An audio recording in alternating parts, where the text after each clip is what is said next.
Conceptually speaking, success is good for any game, especially a gacha game. That could come in the form of increased revenue, whether that be you're attracting more whales and subsequently they're spending more in the game. This could also come in the form of new players. As new players continuously join, some of them will be willing to spend money. Mind you, not to the extent of a whale, but money here and there isn't necessarily a bad thing, alongside the added exposure they all give. I'm pretty sure most of you have at some point at least recommended one game to somebody else. And each of those recommendations does count towards something. People are much more inclined to play a game if somebody they know, whether a friend or family member, has recommended it to them. So I think in the form of most games, success is a very easy thing to keep track of. You can look at it as how many new players are playing it, how many people have downloaded the game or bought it overall, and each one of those things does impact what's going to happen next, how much time the developer's putting into it. They're obviously going to put more money and more effort into the game that makes them the most money at that point in time. But for gacha games, especially given how gacha games not only are usually selling their characters, it's very different.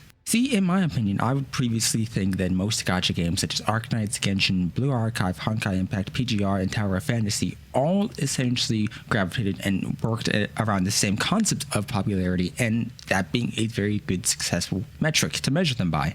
If a game got more downloads on the App Store or on Play Store, it was a very good game, and ultimately that meant good things for the player base and the community. However, I don't necessarily think that's true, not anymore at least.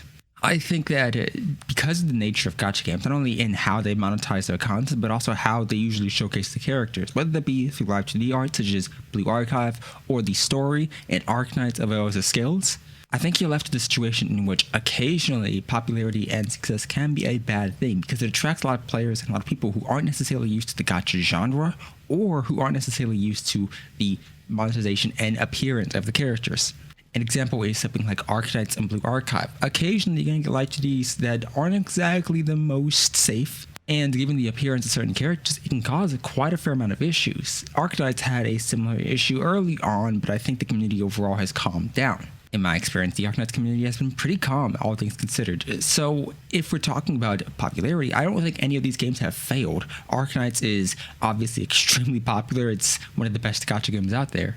Genshin, Blue Archive, each of these games have their own set of communities, and each of them are successful in their own way. And I think a vast majority of individuals would much rather have a great game with a niche community than a large game with such an expansive community that there's bound to be issues. Because as popularity and as a game's success grows, you're obviously going to attract a much more negative outlook, and not only from other people who play the game, but also people who've never even tried it. If you go on to Twitter, and I don't recommend ever doing that in your life, but if you go on to it and you look at something like Genshin Impact versus Arknights or Blue Archive announcements, you're going to find that despite the fact that all of these games do post pretty consistent updates or character showcases and things like that, what you're essentially left with is Arknights and Blue Archive have pretty nice communities.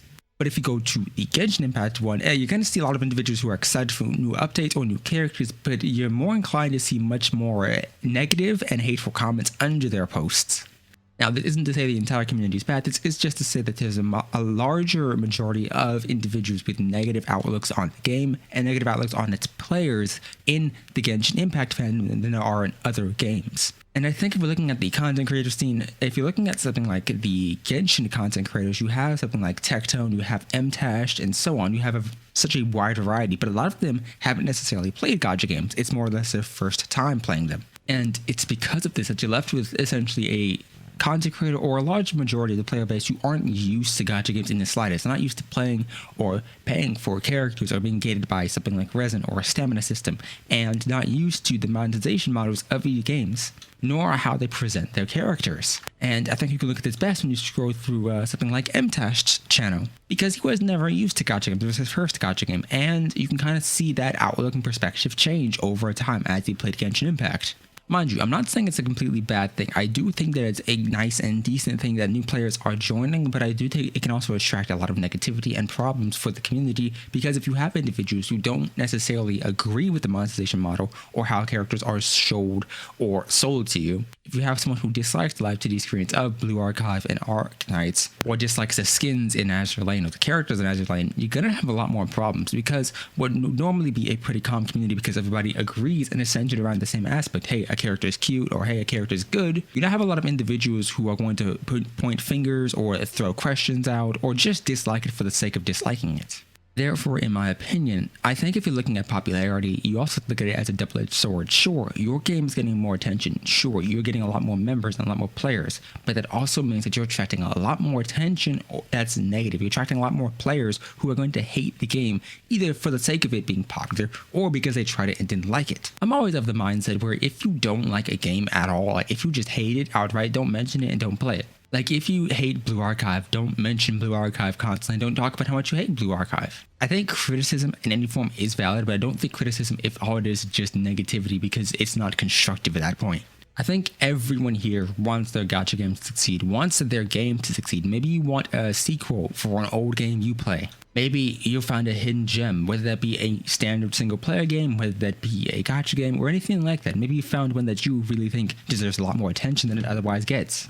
Because when a game gets attention, we all can pretty consistently agree that that means you are very likely to get a lot more content, or at least the developers are a lot more inclined to take notice of that game and maybe put a bit more effort into it going forward. And in a lot of cases, it can save a game. If a game is on a downward spiral and maybe some attention gets brought to it and that game gets, an increased influx of players, maybe the developer is like, hey, maybe we shouldn't get rid of this title just yet or abandon it. And I think everybody can agree that having new people to interact with, new guides, new creator spaces, new anything overall for a game they love is great.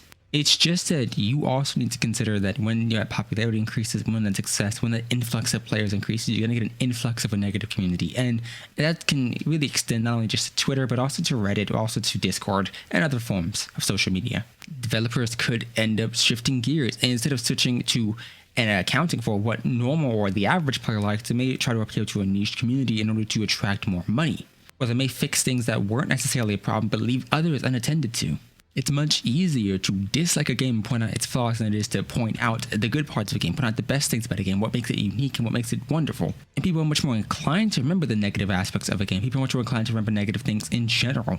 So, in my opinion, yeah, you have popularity, and you have that being a very good metric for a lot of games, especially gacha games, because they make their money through gacha, through gambling. But ultimately, if the individuals who play it either aren't willing to spend money at all in the game and don't necessarily like it, then you're left with a bunch of negative individuals who are really just going to continue spreading that negativity out through other communities. And in turn, that may ruin other people's experience. If you have individuals who are solely focused on meta constantly, it can really push a damper on a lot of other players' experience in that game. So overall, I think it's important to think about how popularity can negatively impact your game as well before saying that you want an individual to play it, or you want an individual to cover it. Because depending on the size of the creator, hey, they might bring some people along with them, and you never want that to be the reason where individuals start hating on the game a lot more. I'm of the mindset that if you enjoy a game, if you like its playstyle, if you like the characters for whatever reason, you're fine. Be happy. But I know a lot of individuals disagree with the appearance of characters or how they're marketed, or Blue Archives characters, for instance, and how they're sold to the large LED screen sometimes, or even the outfits.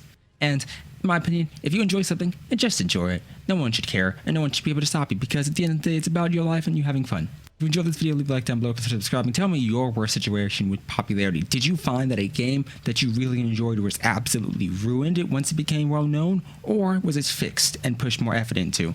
Did you discover a game solely based on recommendations and an increase in content made for it? Or were you always a day one player? Either way, hope you enjoyed and hope to see you next time. Goodbye.